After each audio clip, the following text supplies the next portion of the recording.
The Trek Geeks Podcast Network is proud to have Fansets as its presenting sponsor. Fansets is the place for amazing pin collectibles with over 400 officially licensed Star Trek pins and new releases every month. Stay tuned for a special discount code good on your next order at fansets.com just for Trek Geeks listeners. Fansets. Our pins have character. This episode is also sponsored by Science Division, the makers of the galaxy's first interactive Tribble that you can control with your very own smartphone. See their limited edition giant silver Tribble available for pre-order today at sciencediv.com. Science Division. Trouble's never been this fun.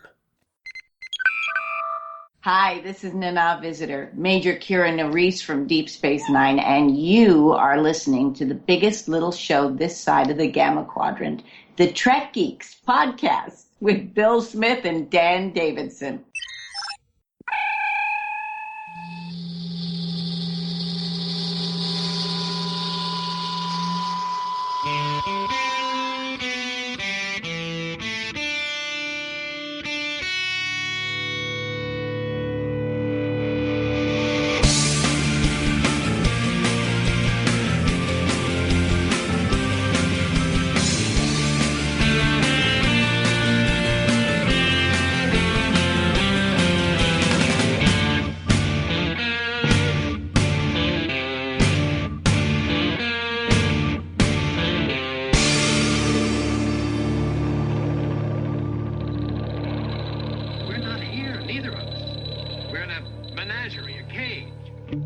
From a broom closet just outside the Exchequer's office at the Divine Treasury, home of the Grand Nagus, it's the biggest little show this side of the Alpha Quadrant, the flagship of the Trek Geeks Podcast Network. Greetings to you, Ferengi and non-Ferengi everywhere, and welcome to the Trek Geeks Podcast. This is episode number 276, and I am your illustrious co-host, Bill Smith. I have a co-host. That's it. I have a co-host. I mean, if he were on Ferenginar, I'm sure that he would be the dim-witted guy that gets promoted to Grand Nagus because he's just not that bright. But he would wind up in charge, and then I'd have to leave. He's the very dumber than Rom, Dan Davidson. Dan, welcome aboard, buddy. It's good to have you here. Thank you, Smithy. That was awful. If I was on Ferenginar, the sun would come out. Let's just say that. Which would wreak havoc on Ferenginar. No, people would be happy and they wouldn't be so glum and always looking for money anymore. They'd be smiling and dancing in the streets. But it's like Seattle. They're used to the rain. That's true. And they still would have to lower themselves to go through the doors, which are never high enough. I never really could understand. For Ferengi. Yeah, I know. Even for Ferengi, they have to. I don't know. Anyway, it's good to be here. You got a Ferengi tone to your intro today. I wonder why that is. I wonder why, too. Perhaps it's because we have an amazing special guest, someone that we have wanted to have on the podcast since we started 7 years ago. And it really is a dream come true for both of us. It really is. And we talk about this. I don't even remember if it was during the recording or when we were not recording with this guest. And we were saying how when we started the podcast, we came up with a list of like 5 must-haves on the show. And he was in that list of 5. And it took us 7 years to get him here. But we finally did it. And we are thrilled because he reinvented the Ferengi race. And we're so honored to have Armin Shimerman dropping by to talk to us on the podcast today. What a wonderful human being this guy is. His wife, Kitty, is just as wonderful. They are involved in some great organizations, and we're going to talk about all kinds of great things from Quark to Buffy to his books that he's written, and of course, PanCAN. So it's a great conversation, and dude, I got to tell you, when we finally were able to get him to say, I'd love to come on the show, it was a dream come true. I was so excited. I'm still kind of shaking my head that it happened because I've met us. And yeah, I mean, it's I don't want to spoil it for anybody, but Armin still showed up. So we're a hot mess. Well, I mean, when you put it in those terms, yeah, I guess we are. But you know, it's truly, I mean, as a Star Trek fan, this really is a highlight of my fandom to have the opportunity to chat with Armin. Just such a delightful guy. You know, he heard us giving, you know, guff to each other back and forth. And he's like, yeah, I don't think I can play at that level. I'm like, really, nobody should play at this level. That's right. Not even us, but we do. Truly genuine human being. And it's amazing because people that love the character of Quark and know what Quark is like, you can't find anybody more opposite than the character he represented in Deep Space Nine and when he was on Voyager and whatnot a time or two. It's just fantastic. He truly is awesome. And it was an honor to talk to him here. It was an honor to have him on the fundraiser for Hollywood Food Coalition last month. And we're gonna have a great time talking to him. If you have the opportunity to meet Armin at a convention, please avail yourself of that. You know, I guarantee you will leave with a smile on your face. He's such a warm and genuine guy. Absolutely. That it absolutely would be worth it. So, what do you say we talk about some sponsors and we'll come back with a conversation? Oh, okay. Do you not want to do that? No, that sounds great. I love our sponsors. It sounds like you hate them. Every once in a while, I kind of get hypnotized by the sound of your voice because it just drones on and on and on. So I apologize. I would love to talk about our sponsors. I don't think you're in any position to tell me about my voice droning on and on and on.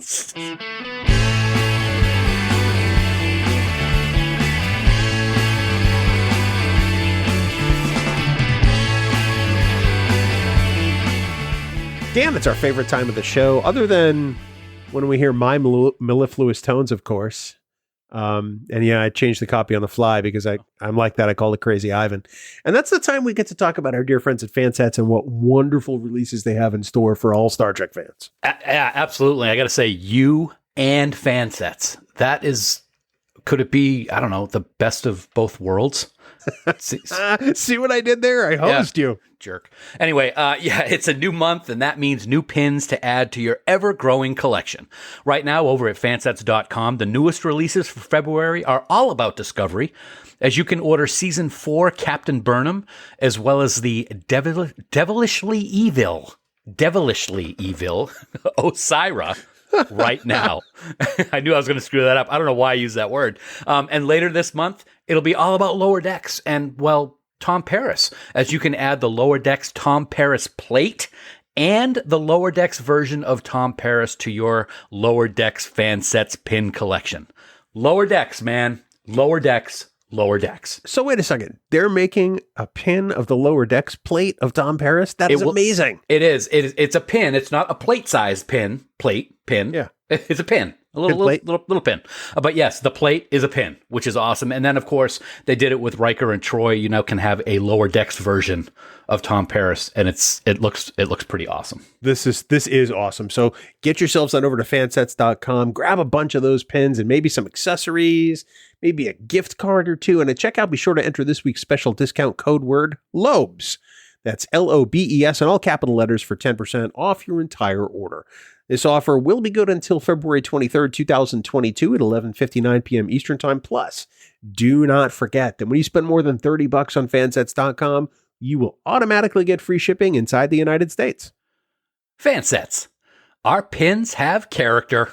And we thank our friends at Fansets for being the presenting sponsor of the Trek Geeks Podcast Network.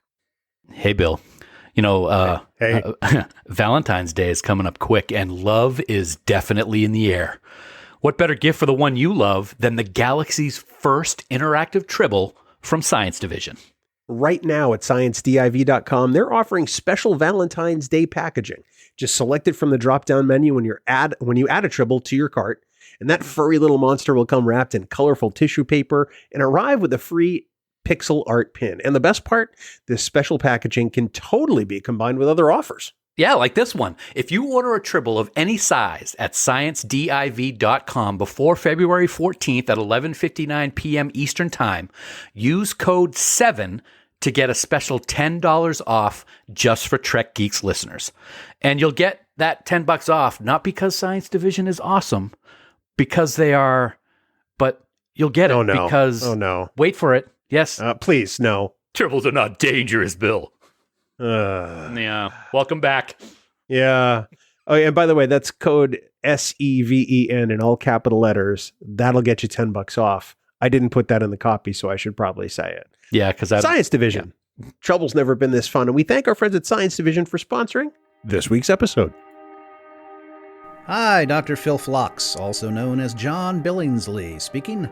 I am the president of the board of the Hollywood Food Coalition. We serve terrific multi-course meals to the unhoused and to those in need 7 nights a week. We assist as many as 100 nonprofits with their food needs, buttressing extraordinary social service programs.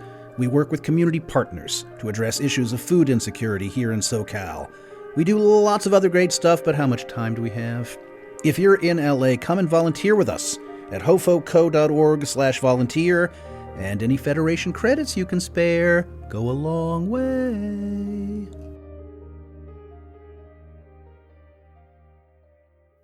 Well, today's guest is legendary, and not just for Star Trek fans. He was a regular guest as Principal Snyder on Buffy the Vampire Slayer until he was eaten by a giant demonic snake that was formerly Mayor Wilkins. You saw him for the very first time in Star Trek as, well, a giant talking face on one of Lwaxana Troy's suitcases. Then he played one of the very first Ferengi ever seen in Star Trek in TNG's first season episode, The Last Outpost. But then he was cast in Star Trek Deep Space Nine as the Ferengi Quark. And, well, let's just say it was the beginning of the rebirth of the Ferengi race. In addition to his acting contributions, he's a well-respected author of several books, including Deep Space Nine's The 34th Rule, co-written with David R. George, and most recently released Betrayal of Angels and A Sea of Troubles, books 1 and 2 of Illyria, which will take you back to the Elizabethan era and the Queen's conjurer, Dr. John Dee. He also teaches as an adjunct at the University of Southern California and can be found at many theaters in the Los Angeles area, serving as a Shakespeare scholar for productions. Also, he and his wonderful wife, Kitty Swink, are heavily involved in PanCAN, the Pancreatic Cancer Action Network, whose mission is to take bold action to improve the lives of everyone impacted by pancreatic cancer. And both he and Kitty were guests on our recent Trek Talks live stream to benefit the Hollywood Food Coalition. It is a profound honor to welcome the one and only Mr. Armin Shimerman to the Trek Geeks podcast. And Armin, got to say, thank you so much for joining us and welcome aboard, sir. Thank you. Nice to be aboard. And thank you for that intro. Makes me feel old, but I'm glad I'm still here. So that's good. And worked on it for months. I'm just he knows very few words, and when he puts them together, they sound pretty good. Armin, we've started our podcast this way with all of our guests the last couple of years because these are the weirdest of times in our society. And the question is this: how are you? How is Kitty? Are you both healthy? Are you both staying safe? And how are those close to you? Thank you for asking. That's very nice. Kitty and I have been very lucky and been able to avoid the pandemic for the last 2 years. We've had no problems whatsoever. We've been fortunate. We have had friends who have acquired it, and they've gotten through it. No friends of ours have passed away from it. But of course, millions of people have, and we only advocate that everyone listening should definitely get the vaccines, get the vaccination, get the booster shots. And when you can, do as I do, which is wear a mask in public places and try to be safe. Because it's not just about you. It's about making sure that the people you love don't get it either. It's amazing how sensible that is, yet it seems to escape so many. I don't want to make any bold statements here, but I'm going to. You're 100% right, and we support that message to the nth degree, Dan. Yeah, absolutely. It's great to hear people that have a voice and have listeners. You have a great following on Twitter to say something like that, because it's important. And the more people hear it, the more people might actually take that advice. Bill and I both are vaccinated and boosted, and we have not had any ill effects from it. But like you said, there's almost 1 million people that have died from this, and it really doesn't take a lot of effort to get the shots and to wear a mask. So very good words. I really appreciate it, Armin. So let's talk a little bit about all the fun stuff that is Star Trek and Quark. Of course, we saw you as I mentioned in the intro as a giant suitcase face, which is always a fun thing to talk about. Let me ask you what you thought about the Ferengi when you were first cast in TNG to be a Ferengi, and what the thought process about what this race was going to be like in the next generation. Sure, absolutely. Well, first I'll start with a disclosure. I apologize to everybody for that first episode with the Ferengi. I'm eternally ashamed of that performance, and as many people have heard me say in the past, it was my objective as Quark in Deep Space Nine to try to eradicate that first Last Outpost performance that I gave and influence the other guys who played Ferengi as well. It was wrong. Okay, here's why it was wrong. When I was cast in that, I thought, these guys are because what we were told was that the Ferengi were going to be the new Klingons. Mm-hmm. That the Federation was going to be terrified of the Ferengi and they were going to be battling them across the stars. And so they made the mistake of hiring me, who was a comic actor, and I, being a classical actor as well, decided that I would play Letek, that was the Ferengi that I played, mm-hmm. as sort of a diminutive Richard III. And if you watch that episode again, you'll see that Letek has a little bit of a limp and a little bit of a hunchback, and I was playing it way over the top. Then I saw the episode and was very red-faced about what I had done. It didn't help that they gave me a blue whip and literally said to me, "Make this look lethal," which was really hard because it was just a piece of foam rubber, that long, thin piece of foam rubber. It wasn't even a whip. It was just a long piece of foam rubber, which I rolled up and made into a whip. The makeup, which I became very fond of, was comical. It wasn't threatening. And of course, they put us in furs. So we had several strikes against us. But the main culprit for how bad the Ferengi started out was my fault, and I take full responsibility for it.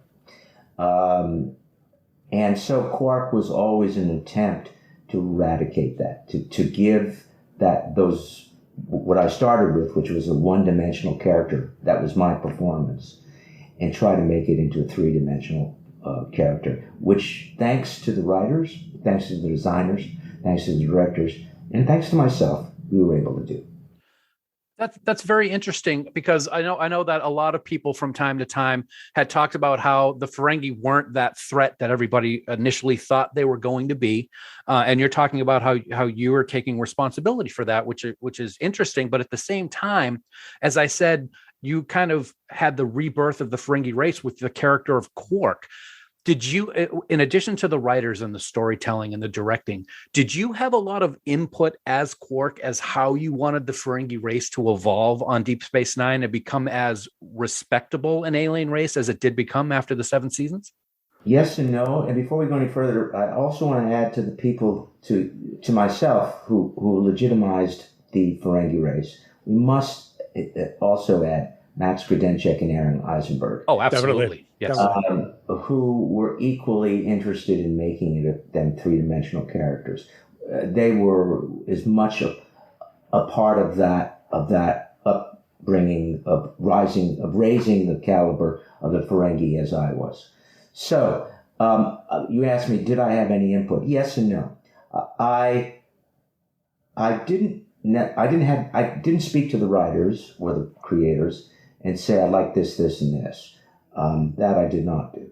But what does happen on a set is, as actors make choices, and producers are usually writers on TV, who are not on the set, they watch dailies, and they watch the choices that I and Aaron and Max made, and they began to get ideas about the species because of the three actors and others who were making choices. So in that sense, my choices for the episodes, for each individual scene, had an impact, I'm sure, on the writers.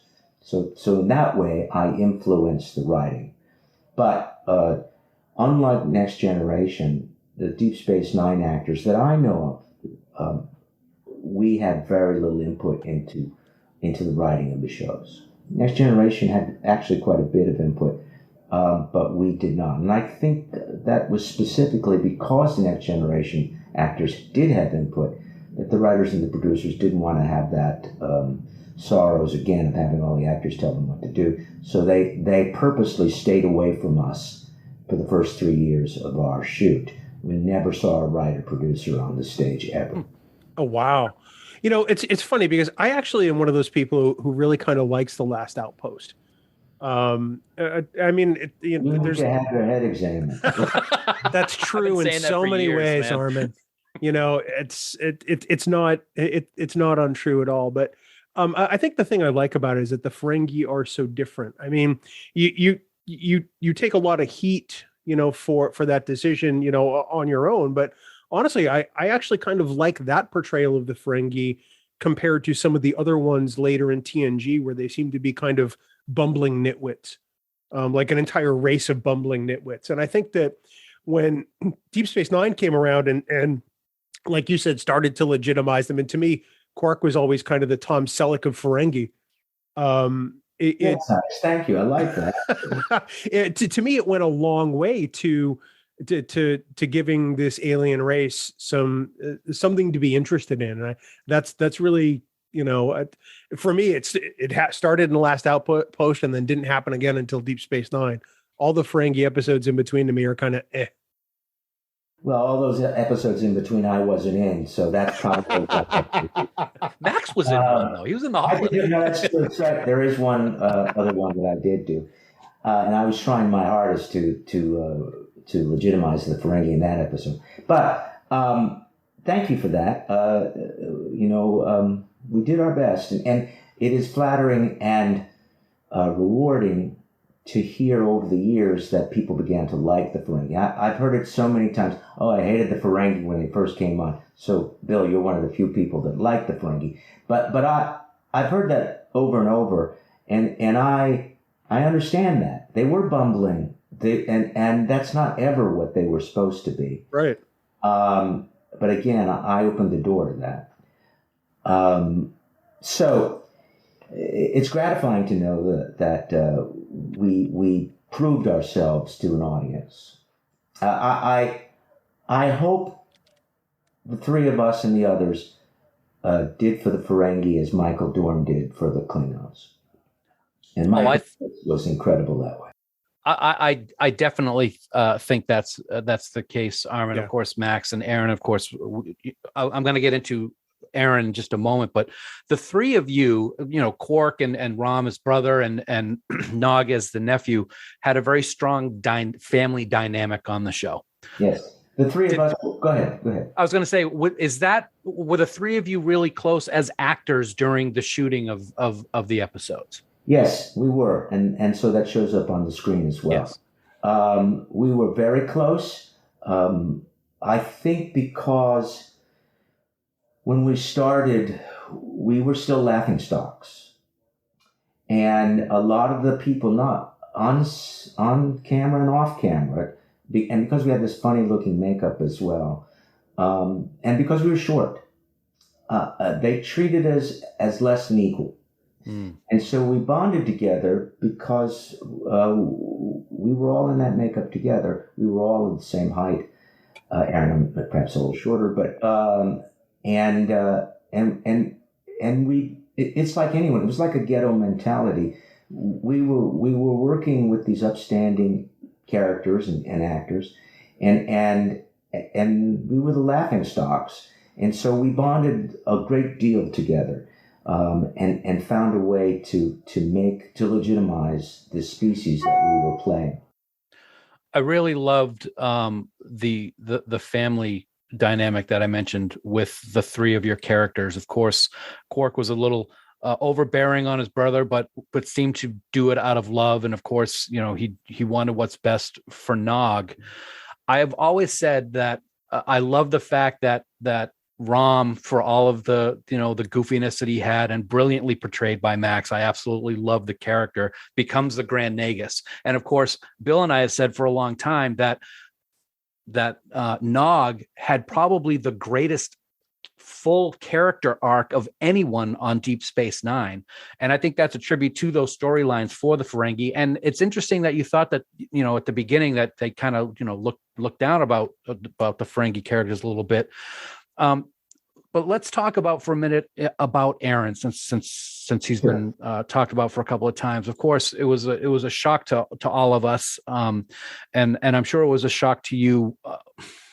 Can you share with us what your thoughts are in regards to what losing Aaron was like to you and to the castmates that you've spoken with? Well, I'm sure that all my friends and all the people that knew Aaron feel this specifically, which is a great deal of joy went out of the world when Aaron passed away. Aaron was always made people smile, made them laugh, made them feel comfortable. He was extraordinarily good at remembering everybody's names, not only at work, but at conventions. He was just, you could not be in a room with Aaron and not smile and have a good time. He was just joy incarnate. He was always worried that he wasn't a good enough actor, and he was always striving to do better, which is a trait that I really admire in other actors, where they just don't stand on their laurels, but try to achieve to do something better. We had many conversations about that. We knew from the first day that I worked with him that he had some medical problems, and eventually they bit him in the ass and took him away from us. It's a great loss, and I'm sort of looking over my shoulder. People can't see that, but I have a picture of Aaron to my right, which I see every day, and every day I'm reminded of what a good friend and a good person and an enormously good heart he had. Yeah. Dan and I were in Albany, New York at a Star Trek convention representing Trek Geeks, and Aaron was in the dealer's room with us. And at one point over the weekend, he hatched a plan to have Garrett Wong's table taken out of the dealer's room, so that Garrett had no place to sit. And instead, we had this little card table next to our booth, and he set Garrett up at our card table as sort of his signing place. And Aaron comes up and goes, "Hey guys, do you mind if I set this up for Garrett?" And we're like, "Absolutely not. You go right ahead." And it was probably one of the great, memories of that entire weekend. Not just the joy, but also the sort of mischievousness that we got a chance to see firsthand. And it's like you said, what a joyful spirit. And it was that moment that we interacted with him that we'll remember forever. Yeah, he was the prankster on the set. We had very few pranksters. People always ask us about practical jokes that happened on our set, and we always look at each other and go, there weren't any. We didn't do that. But Aaron did, and he certainly did it at conventions. Again, he just made people smile. And if you were the victim of one of his practical jokes, he always apologized profusely for having done it to you. And you didn't feel badly about it at all. It's going back to Next Generation for a second. Your very first appearance, so there was a talking suitcase. I've always wondered this: how does your agent pitch you that part? Does he call you up and say, Armin, listen to me, buddy. I've got the role of a lifetime for you. You're not going to believe it. It's on Star Trek, that new Star Trek series that's out. You're not going to believe this. You are going to play a talking Samsonite. Good. So let me answer that with two answers. Let me start with the easy first answer first. What makes you think that an agent had to convince me to do anything? At that time in my career, if they had offered me, a talking whatever, jackass, yes, pay me, yes, I'll take it. When do I start? So no, there was never any conflict. Now, the much more interesting story is this. At the time that I was offered that part, I was a recurring character on a wonderful show called Beauty and the Beast with Ron Perlman and Linda Hamilton. And I auditioned for Star Trek 1 and primarily, let's say 1, 2, 3, and 4, 5, and 6, because I was a huge Star Trek fan. Huge Star Trek. I watched all of that original series over and over and over again. I was as big a geek as anyone could possibly be. Okay. So, when I had an opportunity to audition for Next Generation, I jumped at the chance. It didn't matter how small it was. I was just going to do it. And when they told me I was going to get beamed up, wow, that was... It's like a dream. Exactly. It's a dream come true. Now, I get the job. About 2 or 3 days after they've told me I have the job, my agent, who you've referenced, calls me up and says, Armin, you're going to have to turn down the Star Trek show. And I said, why? And they said, because the Beauty and the Beast people need you the same day. Oh. So you have to give up the Star Trek show, and you have to and take the Beauty and the Beast, because the Beauty and the Beast is paying you real money and giving you something to do. You really can't take the Star Trek show. But I'm a huge Star Trek fan, I said. And they said, sorry, you have to. We got into a huge fight. A huge fight. Oh, wow. Because I wanted to do the Star Trek, and I said, Beauty and the Beast will get over it. They'll miss me for one episode. It's okay. And it was a huge fight with my agent. And eventually, I won. I'm the client. I won. And I did that. I think my agent and I parted company a couple of months after that. Interesting. And obviously, in hindsight, one could say I think I made the right decision. Because I had just done the box, it was only a couple of weeks, 2 or 3 at the most, where they called me in for the Ferengi part of Letek on The Last Outpost. And they said to me years later, well, we had just used you, and we knew you were short, so we're going to use you again. And if I hadn't done the box, that connection wouldn't have been in their minds, and they might have gotten another actor. Yeah. So I'm very grateful that the gods looked after me at that moment, and apologies to my agent, but you were wrong. I love it. So one of the things that I love about Deep Space Nine, by the way, Armin, Deep Space Nine is Bill and I's both favorite Star Trek series, hands down. I got a giant tattoo of it on my arm. It's our favorite series. I knew you guys had good taste. Yes. Well, he's my podcast partner, so that's neither here nor there. Hey. But one of the things that I love about Deep Space Nine is, of course, the relationship between Quark and Odo. It's, when the show first started, people would say, oh, it's the Bones and Spock relationship or whatnot. The relationship that you guys have on Deep Space Nine was such a joy to watch. And losing Renee as a fan was completely crippling to me. I was at Walt Disney World the day that Aaron passed away. I was talking to a person at a store at Hollywood Studios, trying to show her something on my phone that I was looking for. And Bill texted me that Renee had passed away. And I literally had to stop talking to this wonderful person and had to go outside, sit on a bench and start crying. And I had never even met him. You had a great relationship as the characters on the show. The Ascent is probably one of my all-time favorite episodes of Star Trek, when you two are climbing the mountain to set up the radio communications. Can you talk a little bit about that relationship that you had with Renee and what it meant to you? I know that cast, if I remember correctly, had an idea of what was going on with Renee's health before the general public knew. So I think you were more prepared for it, if there's even a term like that, than with Aaron's. But can you speak to that a little bit? Sure. There seem to be at least 2 questions here. So let me start with the first one. Renee and I were more than just castmates. It was a bromance. I loved him. I'm quite sure he loved me. And that developed during the course of Deep Space Nine. First of all, understand he and I are essentially both stage actors. That's what we were always most comfortable with. Renee is a crown prince on stage.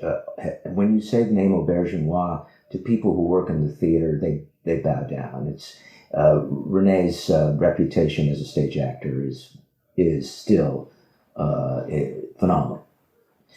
So I was in awe of him when I first met him. I didn't first meet him on Deep Space Nine. We did a play together in Los Angeles called Petrified Forest. And we had very little to do with each other in the play. And so we didn't really know each other. But Renee at times, certainly back then, before Deep Space Nine, could be rather aloof. And I was not fond of his aloofness when I was doing the play. And so when I realized that he and I both had been cast in Deep Space Nine, I thought, oh, here's two characters who don't like each other. That's going to be easy. Okay. Then what happened was the powers that be placed him and I next to each other in the makeup trailer. And that's when the bromance began to grow. We soon found out that we had many people in common that we were both fond of. We had many experiences that were the same. His were a little bit more golden than mine, but there were similar theatrical experiences, and our work ethic was the same. We both wanted desperately to do the best job we possibly could under this makeup that we were being forced to wear. And our bond grew and grew and grew. And as I said earlier, writers see things in dailies. And they must have early on seen this romance that the two of us had. And they began to write to it. And we began to play to it.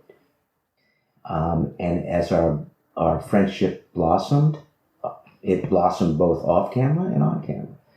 And by the time we finished the series, we were bosom buddies. We took vacations together. This used to blow one of our producers' minds. You actually go on vacations together?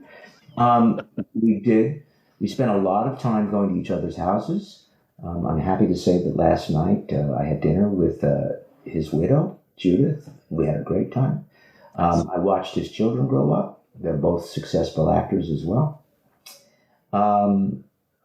I adored Renee. It was, even though you're absolutely right, I was given a lot of forewarning that he was going to pass away. And so when the day came, it was a sad one, but not a shock, as opposed to Aaron, which was an utter shock. Yep. Which just was a left hook that I didn't see coming. Do you have a favorite performance of Renee's outside of Star Trek? I've never been asked that question. I'm sure there's probably one that I'm forgetting. Yes. I didn't see it in person. I saw it on film. He played Edgar in King Lear with James Earl Jones. Oh, wow. And if anyone has an opportunity to see that, not only for Renee, I am, supposedly a Shakespeare scholar, and the best King Lear, which is a hard play to do, the best King Lear I've ever seen is the one with James Earl Jones. And Renee is in it, James Earl Jones is in it, Raul Julia is in it, Paul Sorvino is in it, a lot of wonderful actors. It's a brilliant performance. But there are many, many performances. People forget that Renee was the original Father Mulcahy, which he was offered that part for the TV series. And he says that's the worst mistake he ever made. Oh, wow. That he turned it down. He said, no, I'm not going to do that. But, if he had taken that, perhaps. Yeah. He would have taken, they weren't at the same time, but perhaps that might have jolted him from being Odo in Deep Space Nine. Wow, that's amazing to think. I listen to, every now and then some of my favorite Broadway, original cast recordings, and Renee's in Big River, Renee's in City of Angels, which is probably one of my favorite, performances of his. I mean, everybody talks about the chef in The Little Mermaid, the Disney animated film, which I didn't know was him for the longest time. And just throughout my life, there's been performances by Renee Auberjonois. So I totally understand how Dan felt when he was leveled, because I read the news that day and I was like, I literally was without speech. It was a great loss, huge loss. But as I said, we were prepared for it. In fact, for the year before he passed away, and he knew he was going to die, he sent us all emails on a regular basis about death, to not only perhaps get himself ready, but to get us ready as well. And one of the most Rene-like things I can think of is that we got an email from him the day after he passed away, which was sent out, I'm sure, by Judith. But he had written us all saying, "Well, now I'm gone," and such and such. So he was preparing all of us for that, which is very Rene-like. I think that's one of the things that I really love to hear. And even the sad stories like that is a lot of times you hear that, sometimes cast members don't get along good. I mean, there's all kinds of stories about the original cast and so forth, but it really seems like the Deep Space Nine cast really was close in every facet, all the different people involved, of course, the Ferengi family and you and Renee. And that's something that I've always loved. And it's nice to see that that's continuing in the current iterations of Star Trek. It seems that a lot of the cast are very close and do a lot of things together when there's no pandemic going on. So that's always great to see. I'm glad to hear that. Certainly our cast was close. We didn't hobnob together. Renee and I did. And of course, Sadiq and Nada did. They got married. So there was some hobnobbing going on.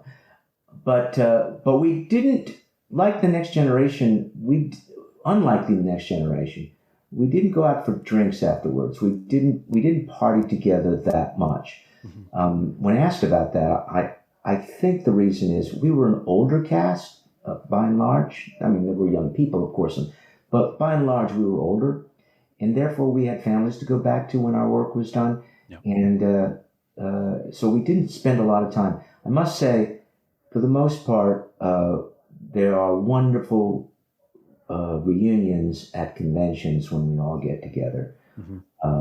And then it's a love fest. It truly is a love fest. And back in those days, I don't know if it's still the same now, but we've heard stories that you were putting in, with makeup and everything, you're putting in 20-hour days sometimes, and you're doing 26 episodes. We did 26 episodes, which is true, and that's a lot of episodes for a TV season. I probably as much makeup time as anyone. And my days were normally, if it was a full day, it would be about 16 hours, which would include the makeup time. Yeah. I think Andy Robinson and the Cardassians may have had a longer time of it than Ferengi did. And Michael Dorn will tell you he had a long time, but that's bullshit. He didn't. But 16 hours. But the nice thing about our show was that the writers very quickly learned that each one of us was more than capable of shouldering an episode. And so what happened pretty early, very quickly, I think, they began to rotate who had the leading role in an episode, episode by episode. So that, yes, in the Ferengi episodes, I'm working 8 days. That's the work week. Yep. But on the other ones, on a Cisco episode, I do one day, and God knows maybe it's only an hour and a half. Right. And so I had time off. So it sort of evened out. Okay. So maybe this is a good segue into the next thing that I was going to ask you is on those days or on those weeks that maybe you weren't doing as much in front of the camera.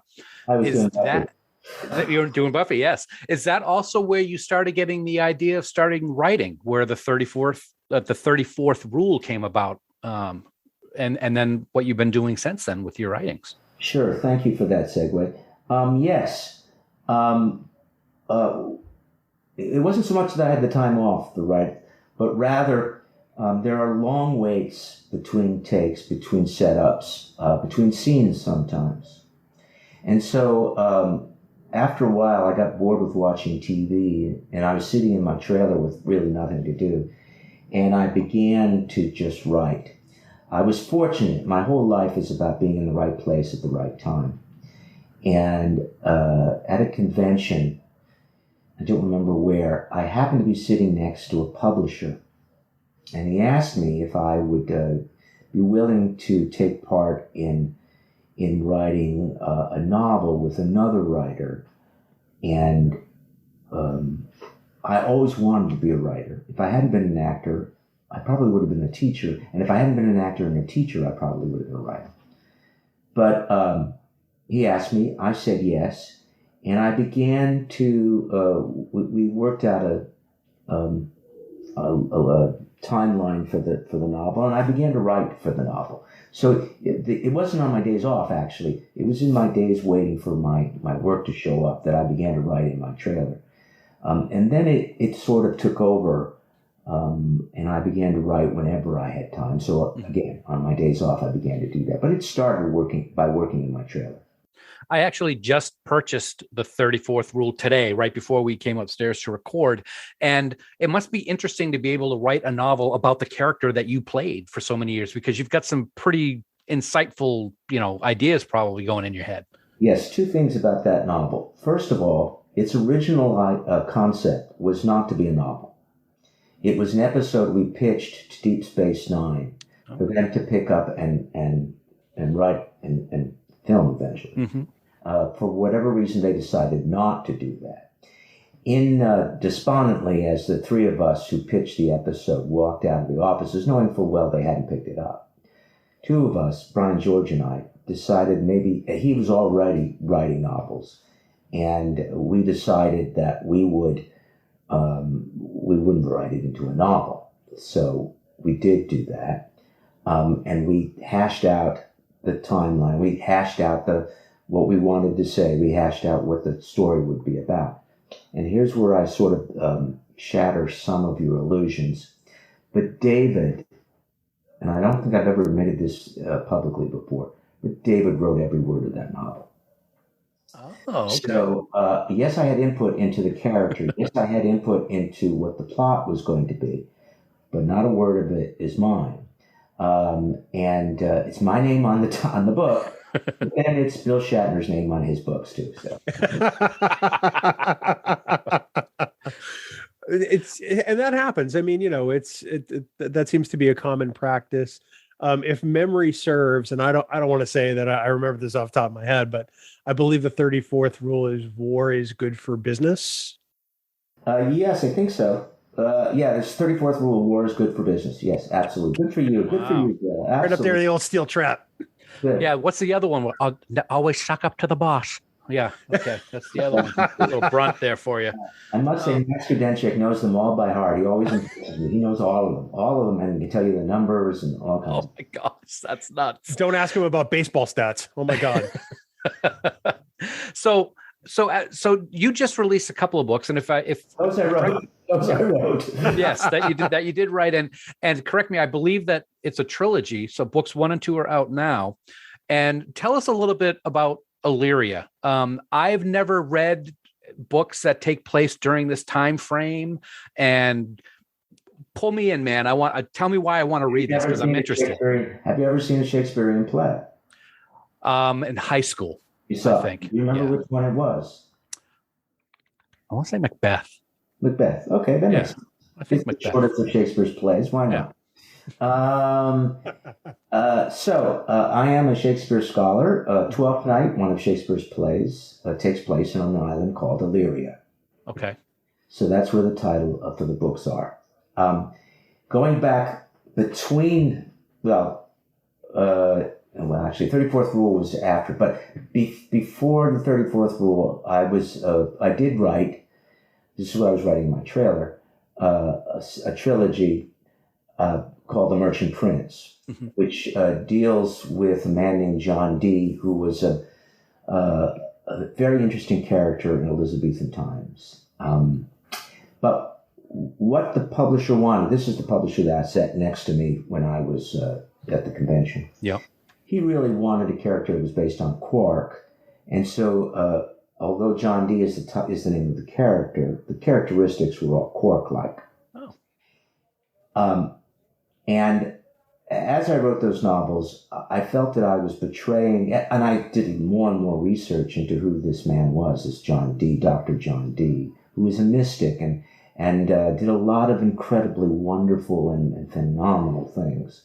But I began to realize I was doing him a disservice by not writing about him, but writing about Quark with his name as the character. Mm-hmm. So I swore to myself, and more importantly, I swore to the ghost of John Dee, that I would write a series of books about him. And I have done enough research over the course of my life to know John Dee pretty well now. So what these books are is a combination. It's a sort of a time travel thing, although it's not science fiction. It's probably better described as historical mystery or historical politics. And what I've done in Illyria is meld a lot of very real historical people, including William Shakespeare, and the characters of Twelfth Night, who are, of course, fictional, mm-hmm. and weave them into a political plot about who is loyal to Queen Elizabeth. Understand that at this time, we hear about merry old England, and since you're not familiar with this period, I will tell you that one of the primary things that was happening during merry old England was an enormous religious battle, similar to the Shia and the Sunni in Iraq, mm-hmm. between the Protestants and the Catholics. We know Elizabeth's older sister, Queen Mary, who's called Bloody Mary. That's her title that we know her by. She's called Bloody Mary because she killed off a lot of Protestants. Well, lo and behold, it's the victors who write history. Elizabeth could be called Bloody Elizabeth because she killed off Catholics. Okay. So this fight, this religious war that's going on in England that many people died for, including one of Shakespeare's relatives, is what I'm interested in. So my novels are, again, about melding history and fiction together, dealing with the religious tumult of the times. And there's a lot of humor in the books as well. But it's trying to be true to Dr. John Dee and the life that he was actually living. Okay. But it is a mystery, and it has twists and turns. And what I hope for people who read the book, that they'll be intrigued. And everyone who's read it so far has been kind enough to tell me that they have been. And they also say this, which is gratifying. They learned more about this period than they ever had before. That was going to be my question, is am I going to learn stuff? Because I've seen people posting on Twitter that they're reading it and they're loving it and you're responding to them. So that was going to be my question. So that makes me want to check them out even more. That's why that's why I started by calling it a time machine, because you actually, everything in the book, as far as I know, I could have made some mistakes. Everything is historically correct, except for the fictional characters who come out of 12 Night. Dan, it's so cute. You think you're going to learn something because you can't read. I mean, you certainly can't write. Well, then I'll just do the audio. Yeah, that's fair.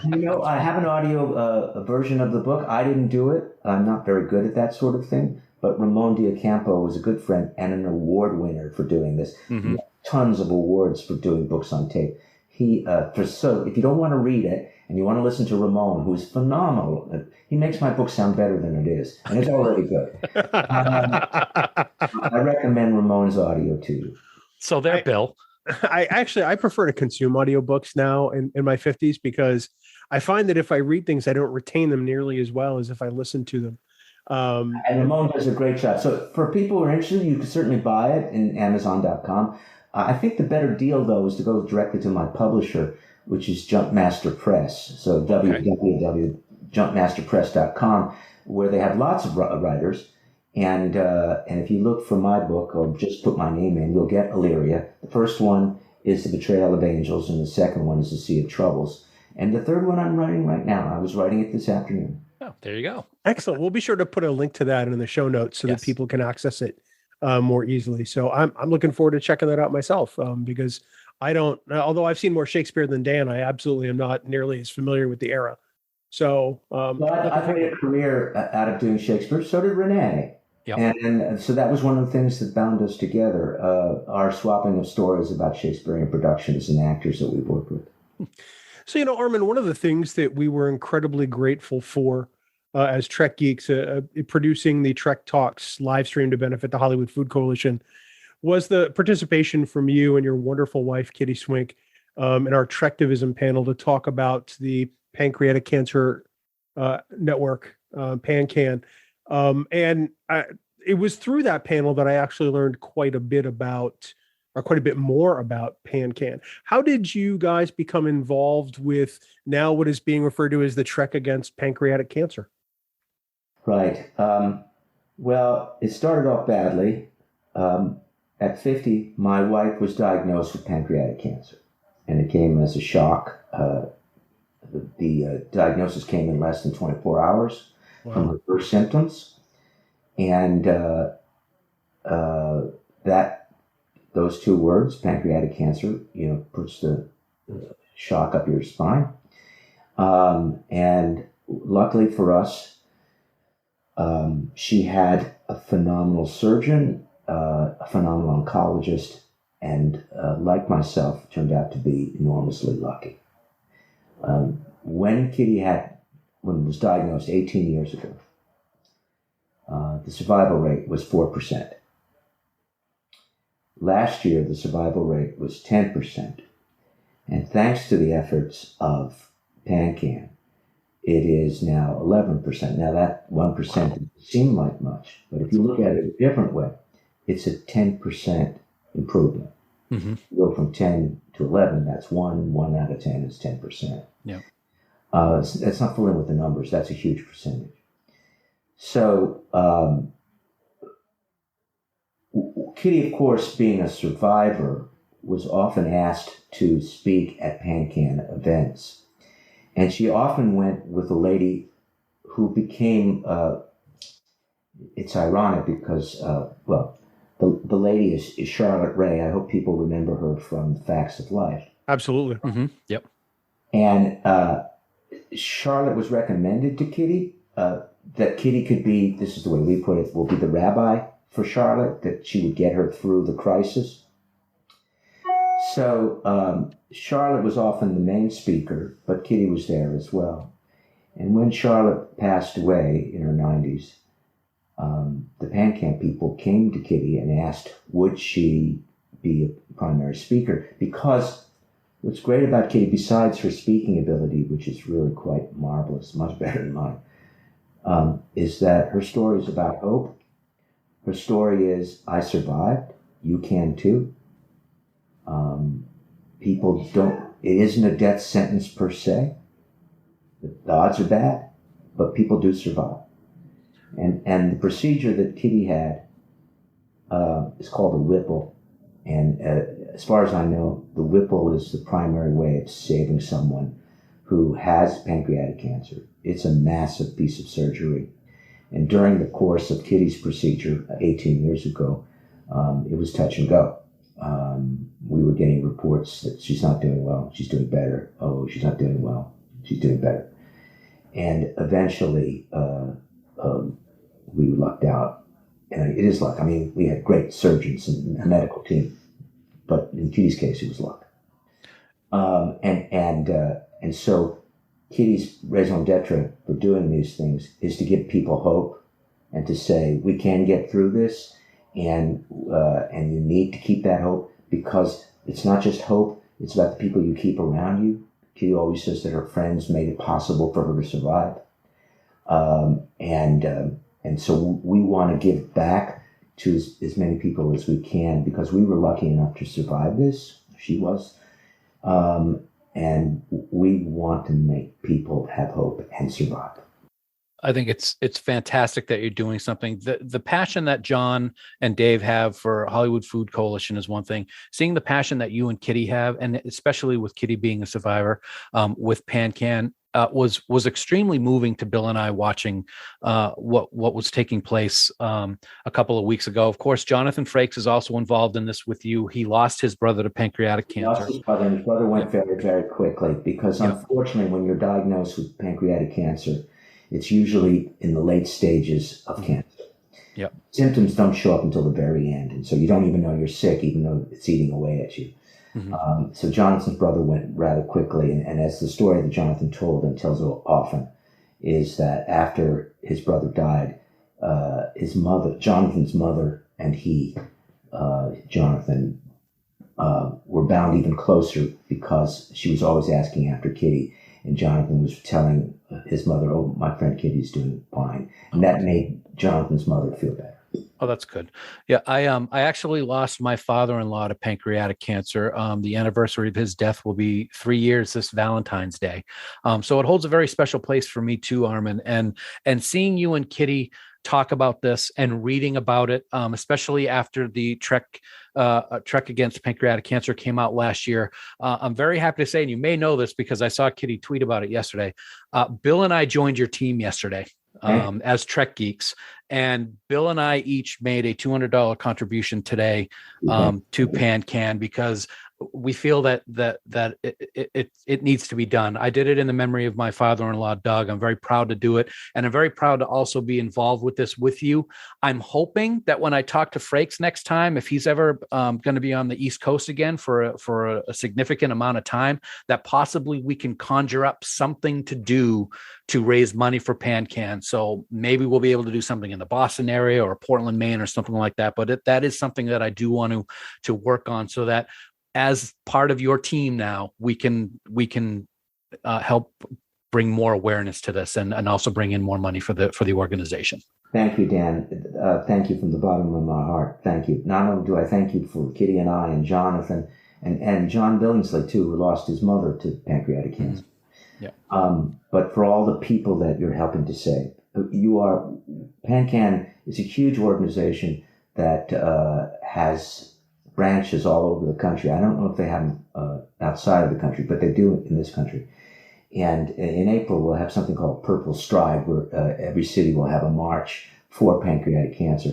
And we are raising money for Purple Stride and for pancreatic cancer. That 1% bump that I talked about that happened this year, a lot of that is due to PanCAN. Mm-hmm. And they not only look for a cure, they spread the knowledge that they've accumulated with doctors, so the doctors can treat their patients better. And perhaps almost as important is that families, friends who have members of the family or friends who are diagnosed with pancreatic cancer, there's a support system to get those people through, to help their sick ones get through what they're going through. Mm-hmm. You know, and I believe for Purple Strides, I believe that's an event that takes place in cities all over the country. And I believe in LA, it's at the Los Angeles Zoo. Is that right? It may be. The reason I'm not really 100% sure of that, okay, that in April I will be in Kansas City, and so I've already told them I can't walk in Los Angeles, so I haven't put it in my calendar. But I know Kitty will be there. Jonathan will probably be there. A lot of other Star Trek people probably will be there. Because we're a tight-knit group, the Star Trek people, there'll be a lot of people from Star Trek marching for Kitty, and other people as well. Well, I tell you what, Armin, since we're part of the team now, and Dan, I'm going to surprise you with this because you don't know this. We like to do this to each other. This is how we got involved in a telethon, by the way. If Trek Geeks can raise $2,500 to add to the team, we'll fly out to LA for the Purple Strides event, and we'll walk with everybody in your place. Great. I'll make sure that Kitty meets up with you. You guys can all walk together. I love it. And that'd be fantastic. And instead of meeting him in New York, you'll see Frakes in LA. He's going to deny. I was just kidding. I don't really want to see Frank. No, just kidding. He couldn't pick us out of a crowd. That's fine. Maybe if I wear the same shirt. Just to put it all together, I've known Frakes longer than I know my wife, and I've been married for 40 years.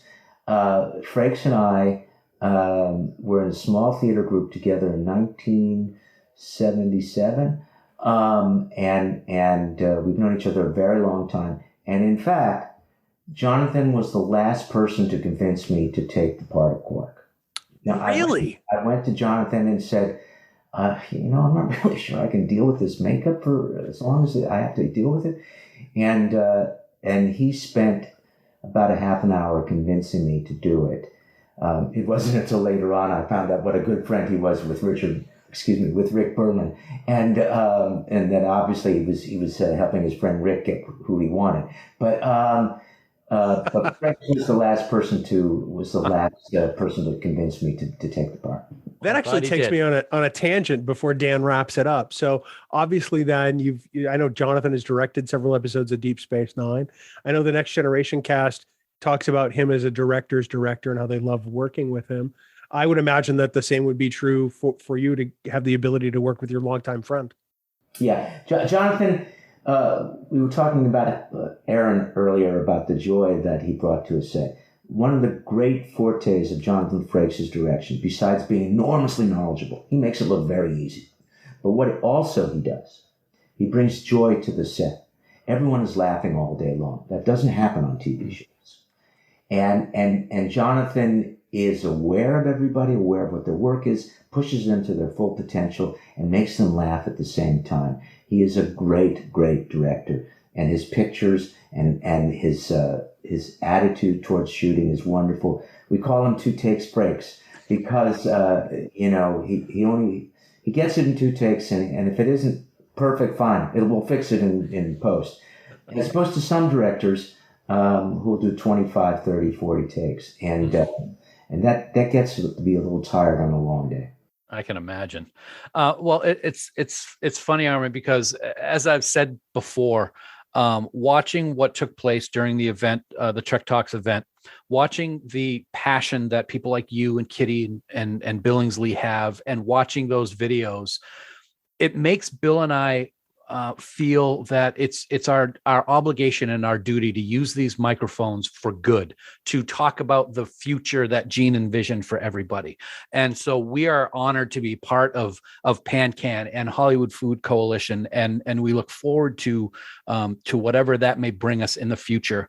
But I wanted to wrap up tonight with something that people who listen to the show are probably tired of me talking about it, but I feel that it's something that I need to do for everyone who is involved, not only in Star Trek, but specifically Deep Space Nine. And I want to say thank you to you and to the entire cast, because if it was not for Deep Space Nine, I would not be alive today. Really? There was a moment in late 1999 and 2000 where my life had spiraled out of control. And I literally was sitting in a room one night with a gun in my mouth, with the hammer cocked, and I was ready to kill myself. But there was an episode of Deep Space Nine that I had put on in my VCR, and it was just playing, and it was the first season episode, Captive Pursuit, with Tosk and O'Brien. And there was a specific scene. I was ready to do it. And there was a scene where Tosk and O'Brien were talking about the importance of life and doing everything they could to save each other. And if it was not for that moment, I would not be here. So I feel that it is only fitting to thank every actor who is involved in specifically Deep Space Nine, but also Star Trek, because I'm an example that Star Trek really does save lives. So from the bottom of my heart and my wife's heart, who I met afterwards, and now my life is fantastic, I would go through it all again. Thank you. Thank you, Dan. That is a very moving story. My God. I will pass that on to my friends as well. Thank you. That is so glad you chose the right way to go. Yes. And knowing that we had something to do with it. Oh my God. We never know what we do. We stand in front of the camera and say lines and try to do the best we can. We have no idea what the repercussions, what the reverberations are. This is one of the most profound reverberations I've ever heard.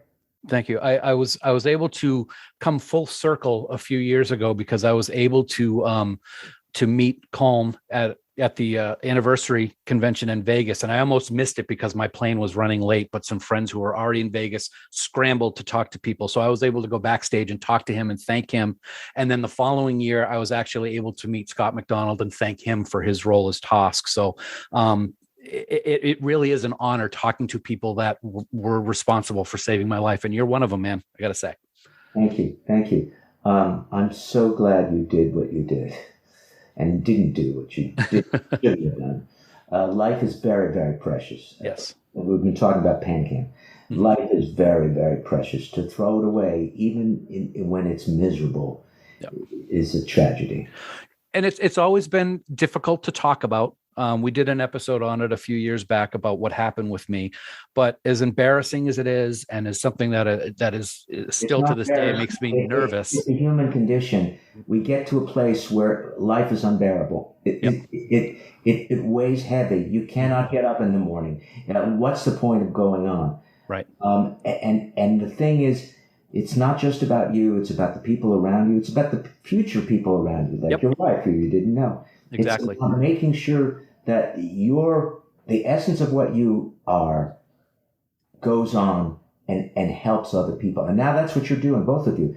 You're helping other people. And what better, that would not have happened if you had chosen the other route.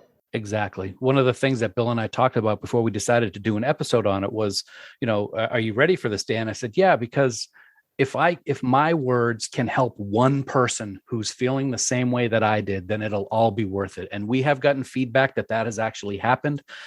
So it's worth it. And like I said a moment ago, I mean, if it wasn't for you guys, I wouldn't be here. So you always have my eternal thanks. Thank you. Thank you for that. Thank you for sharing, Dan. I have one more quick question that I forgot to ask you, and I'll make it real quick before we let you go. I know that Star Trek Mission Chicago is coming up in April, and of course, Star Trek Las Vegas in August. Will we see you at either or both potentially? As you said, Chicago's in April, right? Yes. Okay, so I can't do that. From March until the beginning of July, I will be in Kansas City doing a play. Oh, very nice. So, the days off are Mondays, which are not convention days. So I cannot go to Chicago as much as I'd like to. I believe I believe that I've been invited to Vegas. I think I have. And so I probably will be there unless something comes up. But I've been to most of the Vegas ones. Usually I've spent many days there. Sometimes it's only one day. Sometimes it's a couple hours. But I think I've been to most of them. And I always enjoy it. It's great to see people smiling. And the great thing about Star Trek that Dan touched upon just now, it's about hope. So walking the halls and seeing people having a good time, their kids having a good time, and that hope is everywhere. I bask in that because I had a little bit to do with that, not necessarily Quark, but just being part of the franchise. And that's something, that hope that we'll be back to normal. We haven't been to Vegas in 2 years because of the pandemic, so we're looking forward to doing it. We're going to be going into Chicago. Good luck on your play, and we hope that we will see you in Vegas. Folks, his name is Armin Shimerman. He will always be our beloved Quark from Star Trek Deep Space Nine. And Armin, thank you so much for joining us. We really appreciate it. My pleasure. Thank you for this. This was a joy. Wow, that's amazing because most people don't say that. Well, most people are stupid.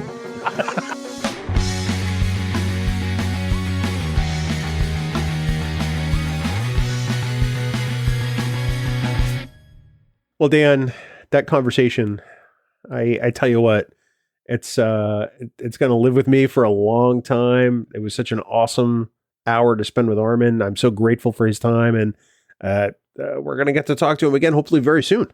Yeah, absolutely. It really was one of those eye-opening discussions. Hearing the story about Kitty was very personal for him to tell, and it really struck a chord. And I'm looking forward to meeting him. Hopefully, we'll be able to see him in Vegas because I want to shake his hand and thank him for everything that he's done, not only for Star Trek but for the world because of the good work that he's doing. And as we talked about, Bill, we are now part of PanCAN. We joined their team, the Trek against Pancreatic Cancer. I lost my father-in-law to pancreatic cancer. Kitty, of course, is a survivor of it, which is amazing when you think that the survival rate at the time she had it was like not even 10%. Just amazing. Jonathan Frakes lost his brother to it. And of course, so many millions of people have been affected by it that we're now proud to be part of that organization. And you can check out our page on the PanCAN website very easily because we've set it up so that you can do it with just a click of a mouse. It's really easy, Bill. You want me to tell you how to do it? Yeah, I think everyone would love to hear how you can do it with just the mouse, but you might want to use the keyboard. Yeah, you do have to use the keyboard a little bit too. I kind of screwed that up. Anyway, yeah, if you go to trekgeeks.com/PanCAN, that's going to bring you to our page, our fundraising page at the PanCAN website. We are teamed up with Kitty and Armin and Jonathan in the team called Trek Against Pancreatic Cancer. We're very honored and proud and excited to be part of this. So check it out. If you feel like donating, great. If not, tell your friends about it, and it's for a worthy cause. Because that's what we're doing now on Trek Geeks, Bill. We've talked about it with Hollywood Food Coalition, and now this. There are so many things that we can do to help people, not only in the United States, but across the globe, and we feel that it's our duty to do that.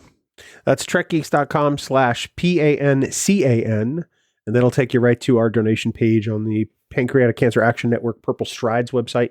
Small dollar donations go a long way. We understand that not everybody can afford $100. We're not asking for $100. If you can spare $5, $10, whatever, that will go a long way to helping, advance the research and the work that's being done to fight pancreatic cancer. So that's trekgeeks.com/PanCAN. We'd love to have your support. And if you're not able to, please, share the URL so that people can find out about it. And like we said, if we're able to raise a decent enough sum of money, we'll fly out to LA and do the walk with Kitty and everybody else that's assembled there in Los Angeles. Absolutely. Sounds like a plan. I love it. I love it too. Dan, an episode of Trek Geeks wouldn't be complete without thanking 5 Year Mission. Oh. 5 amazing guys, so many amazing songs, all about Star Trek, this franchise that we love. They're writing one original song for each episode of the original series.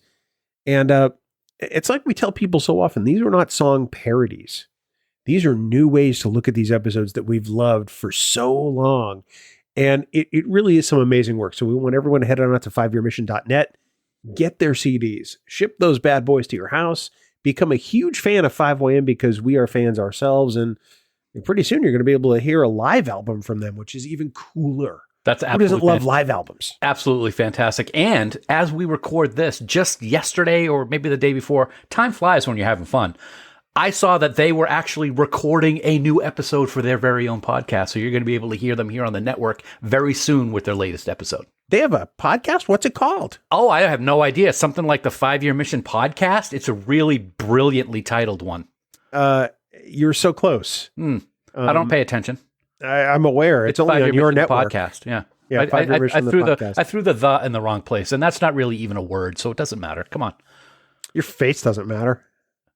Wow. Well, okay. Well, on that note, you'll be very happy with what I have to say now. So I decided to give your ears a rest this week, buddy. Oh, thank the maker. I know that it's going to be sad for millions of our listeners who love my Farkisms every week. Millions? But there is no Farkism this week, my friend. Well, not really. Kind of, but not really. Does that make sense? Let me explain. I can't wait for this. I am so proud to announce to everyone here today on the show that I'm going to let our listeners choose an upcoming Farkism for a future episode. That's right. And here comes the Farkism that really isn't a Farkism this week. It's called the Dan's Farking Great Farkism Contest for a Farking Cool Prize. Wow. Yeah. You put some thought behind that. Yeah, you did. I did. And you put some good writing into it also. So that's right. You, the listeners, are going to be able to choose a Farkism for me. And if I select your Farkism for the show, you're going to win a $50 gift card to Fansets. That's amazing. You heard me right. $50. That's how important Farkisms are, my friend. So it's really easy to do. Just head on over to trekgeeks.com/contest and fill out the form with your Farkism. And over the course of the next couple weeks, I'm going to review all of your awesome entries because I know they're all going to be awesome. And I'm going to select one lucky winner for a great prize to be forever enshrined in the Farkism Hall of Fame along with me. And oh yeah, that $50 gift card thing too. So don't forget, that's trekgeeks.com/contest. Fark, before you ask, you're not eligible. Actually, you know what? I know he's going to listen to this. He probably would come up with a good one. I think he should stick to Danisms. Okay. Quite frankly. Okay. Those are but bad. Yeah, so you could write a Farkism. Go to trekgeeks.com/contest. You can submit your Farkism, and it's important. Don't just give us the pun. Right. Give us the story. Dan comes up with these descriptions of the episodes he finds in his sort of mirror Fark universe. So put some thought behind it. You could wind up with $50 worth of Fansets gear. That's not a bad deal. And the Farkism Hall of Fame. Don't forget that. That's very important. Do I have to create a webpage for this? It may already be there. I don't think it is. It's not. Yeah. Don't forget, you too can support the Trek Geeks Podcast Network by subscribing to us on Patreon, where you can get all kinds of perks, Dan, and raw audio. Raw audio is always good because I always screw up, but now most of the time you don't even cut that out of the final copy. So, yeah, raw audio. Woohoo. Anyway, we want to take a moment right now to thank our associate producers for Trek Geeks. We are so grateful for their support, and they are Vikram Bhatt, Brad DeMag, William Edward M. Jr., Patrick Escudero, Andy Fark, Kimberly Francis, Jonathan Hamilton, Peter Hong, William Jackson, Ryan Jeffs, John Krikorian, Sean Lynn, Rick Mason, Jamie McGregor, Ross McKinney, Aaron Mollenkoff, Casey Pettit, Helen Reed, Sarah Rutlinger, Tim Robertson, Greg Rozier, Eric Sakian, Adam Sanders, Tim Serdar, Heather Sohn, Blake Strike, Rick Tatro, Lisa Tomlinson, Ron Robel, and the gracious and wonderful Connie Hutchins. You okay there? That is awesome. You're doing a great job. It's amazing how you can have the words right in front of you and still not read them. Well, see, that's the problem. The list is, it's not a problem, believe me. The list is so long, my eyes kind of start jumping around, and I just, every once in a while, I will make it a little slip up. Right. We also want to thank our Trek Geeks producers for their support. They are Mike Bovia, Chaz Bradshaw, Kyle Castillo, Peter Craig, Andy Davenport, Craig Ewing, Jackie and Chris Hackney, Kimberly Hartman, David Hood, Lionel Marchand, Matt McGonigal. I said Lionel's name wrong again. There, your fault too. No, because normally the person who writes this list puts the phonetic spelling in when it's different and never did it for this. Because I remember it.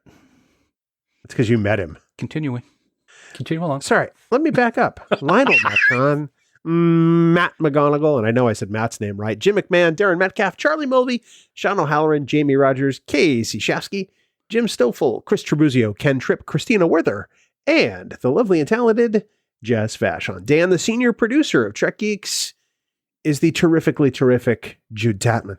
I hope he's like caught up in his sleep after being up for like 20 straight hours watching the Hollywood Food Coalition thing last month. We've got to talk to his parent.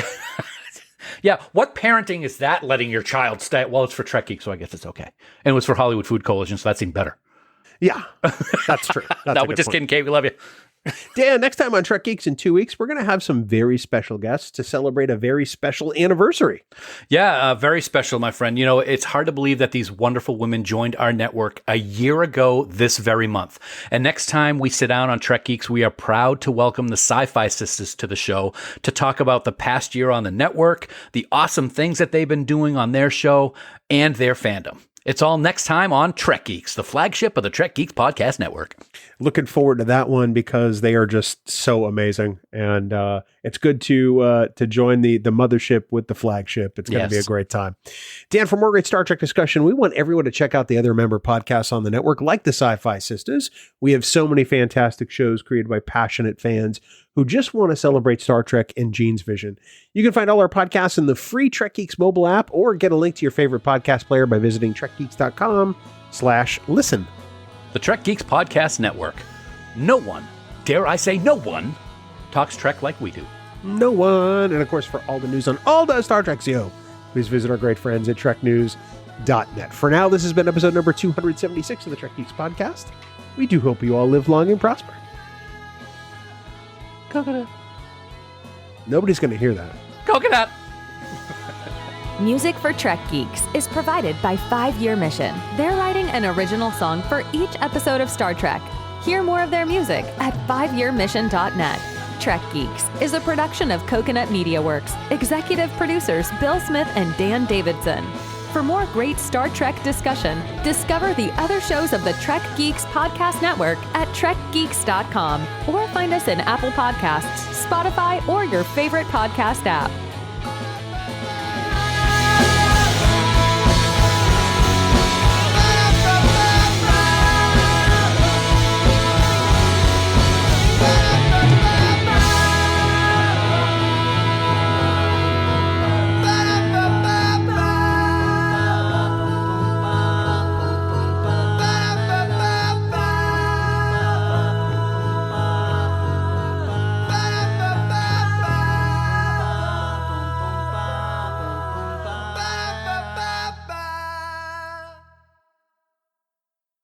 Bing bong.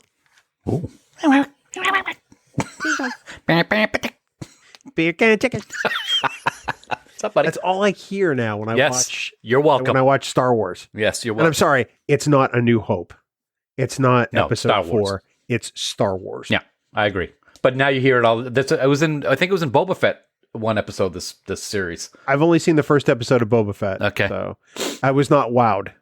It gets So better. I haven't gone back to it yet. It gets better, but there are a couple things that I'm kind of scratching my head on, and the finale is available right now as we record this very minute on Disney Plus.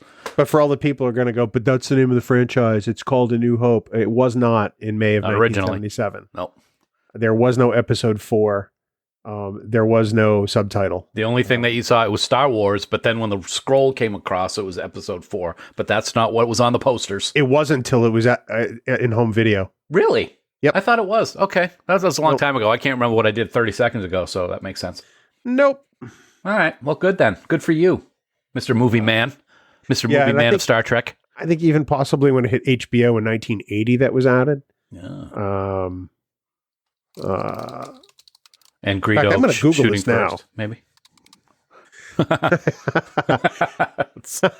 Yeah.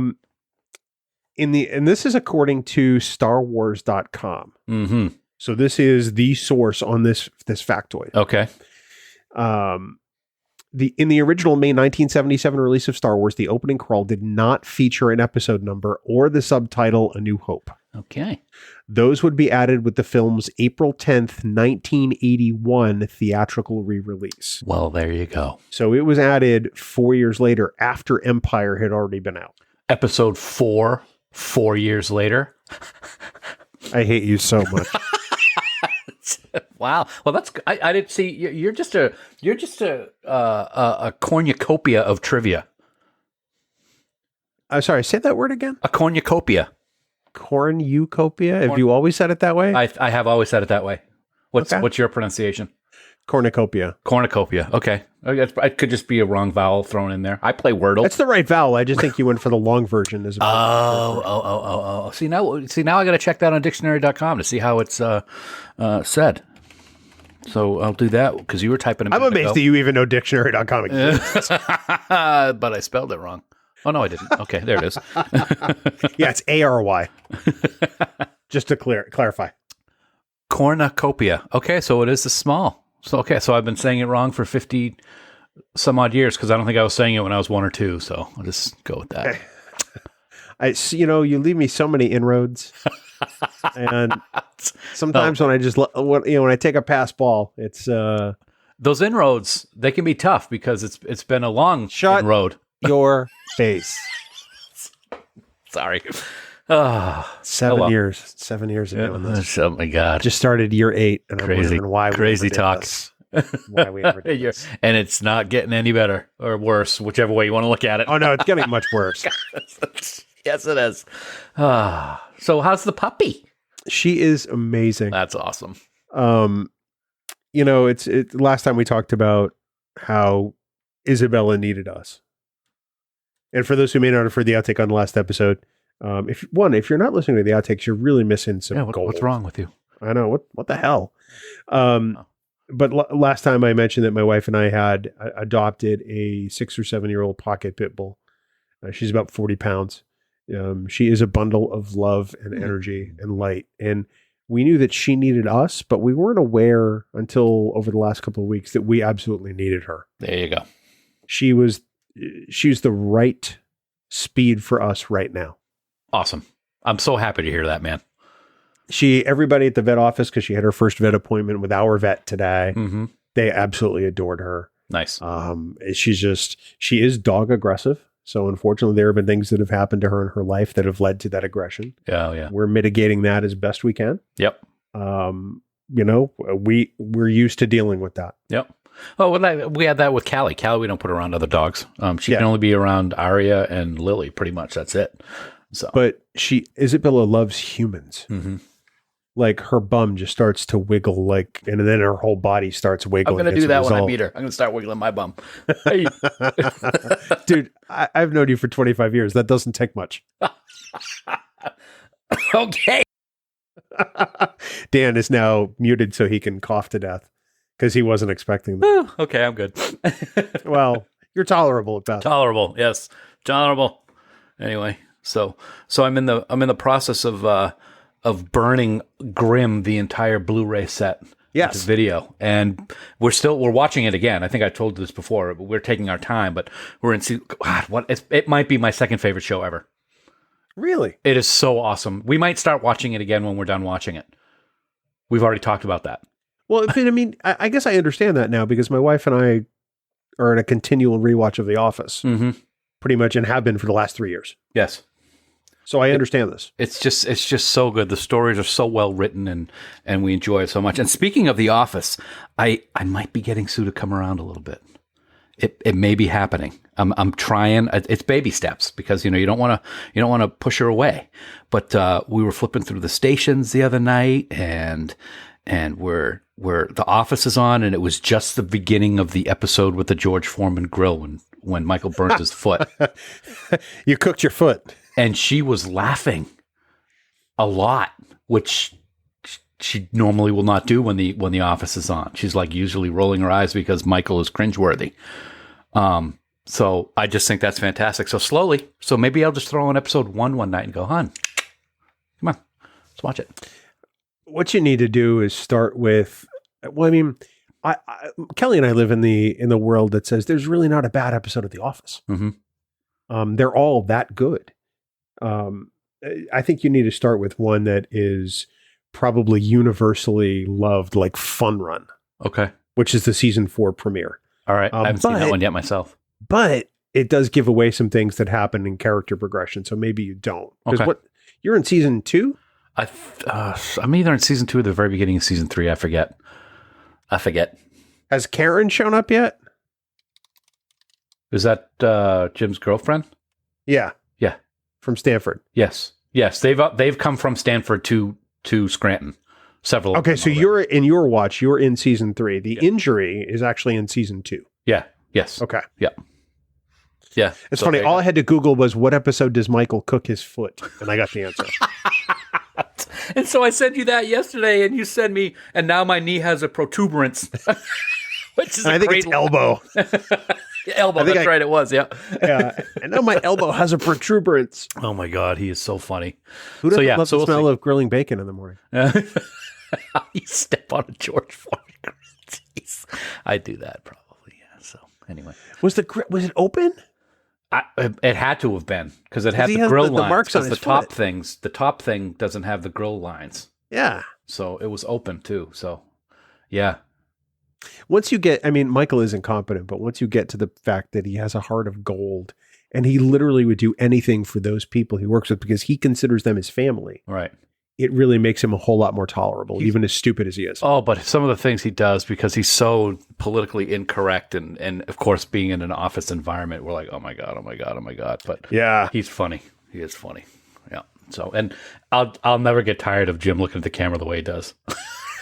That's like my favorite thing. I think there's a supercut on YouTube every time Jim mugs at the camera. Oh, really? Yeah. He was on Kimmel or one of those shows, or maybe it was The Tonight Show, and he was talking about A Quiet Place, which is fantastic. If anybody hasn't seen it, I have not seen the second one. He directed. I haven't seen the second one, but he was on it, and the host, I forget if it was Kimmel or the other guy, Fallon, said, "Can you talk about A Quiet Place and then give your office look at the camera?" It was hysterical how he was talking about it, and then he just did the. It's pretty good. I think he actually co-wrote A Quiet Place as well. I could have that wrong. Oh, I'm not sure. It was awesome. His wife is fantastic in it, and the second one's supposed to be even better from what I've heard. So I got to check that out at some point. So yeah, we haven't watched it. I think it's on Paramount Plus. It is.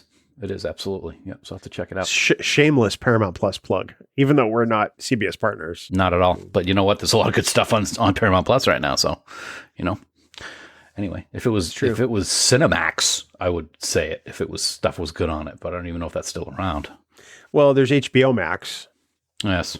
Which kind of is the pay platform for all the HBO networks, including Skinamax.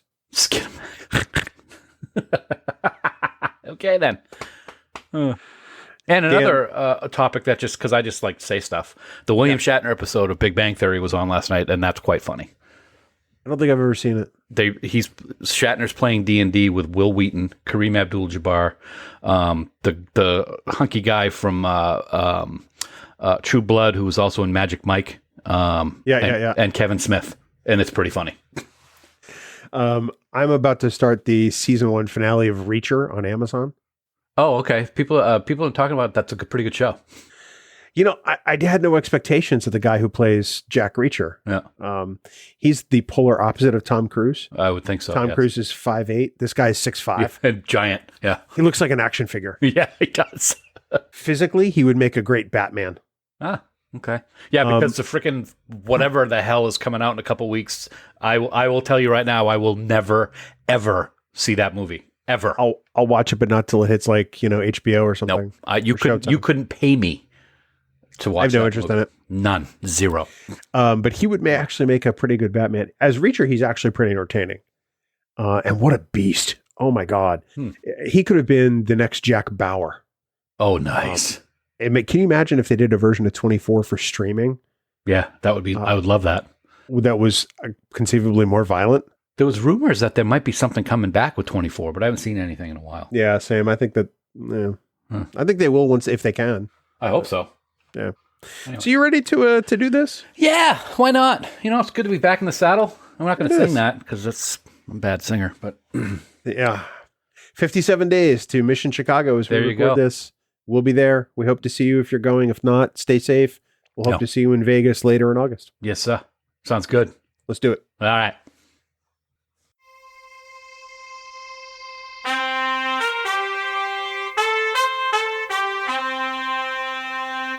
Coconut.